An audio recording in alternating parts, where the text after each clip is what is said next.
Good morning, my neighbors!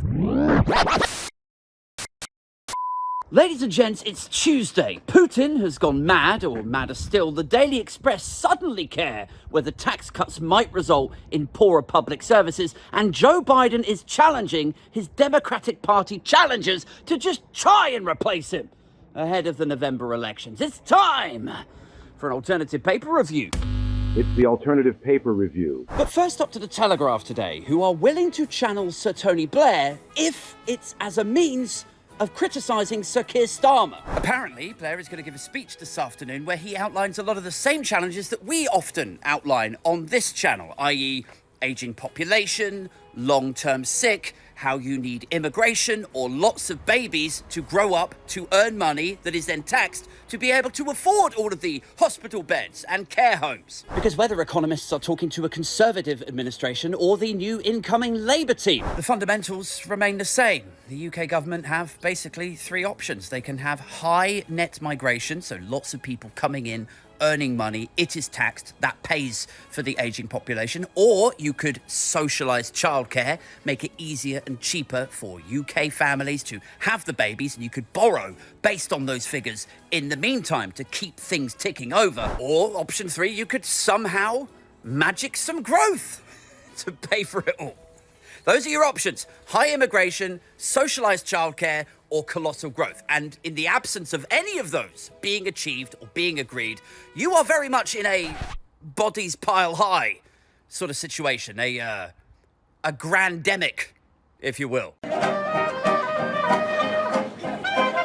Still, should you go to visit your granddad at the hospital and find him cold on a trolley, which is ironically a good description of the food that killed him, you can take solace in the fact that he'll probably live on, resurrected as a reform voter, botted all over Twitter. Like, I'm not even kidding, by the way. Like, photos of somebody's, dead grandma or dead grandpa were lifted off BBC News articles and used on reform bots as though they were still alive pensioners vocalising their support for Nigel Farage. And this is on top of the other, 10,000 reform bots that seem to mysteriously, suspiciously appear right at the beginning of the general election campaign, and that have, since the results were announced, strangely sunsetted.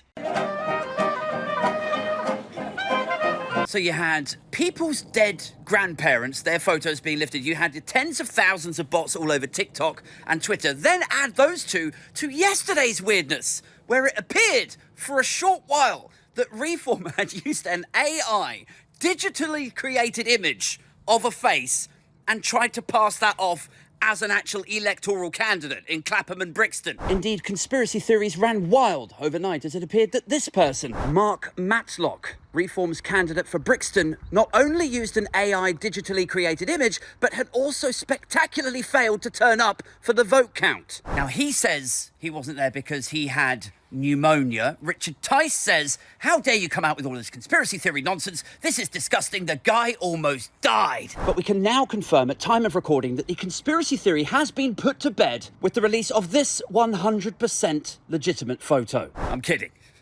Obviously. He's actually released this video, a 20-second loop of an older, fatter Mark Matlock, very much not on death's door and not looking very pneumonia-y. Now, why was he really not at the vote count? Why is there still no digital footprint for a Mark Matlock? I honestly don't know. I don't know the ins and outs of it. But just imagine what it takes for a political party or private company. Like, if it does turn out that this is an actor and that's why he's sort of dancing around so you can't get a clear look at him. If it does turn out that there's something fishy with his identity, with Mark Matlock. If it does turn out that Reform fielded an AI or disingenuous candidate. Just imagine what that means for a party with well-documented challenges with its candidates being exposed as racists.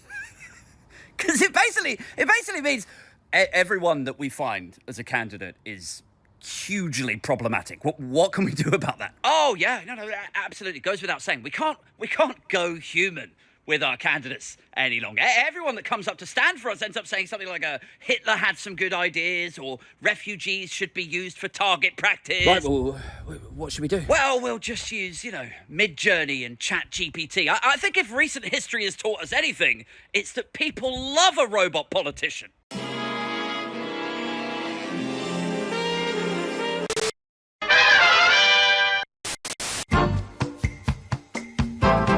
Over to the Mirror now, who lead with Putin bombs cancer kids. Indeed, this is a story that Nigel Farage's favourite politician, his words, not mine, has just fired a load of missiles into a children's hospital and a maternity clinic. And this is just the latest onslaught, nay bombardment, of Vladimir Putin trying to take back Ukraine for all of those sweet, sweet natural resources. Oh, we can't say it. We're not supposed to say it, are we? No. Okay, sorry.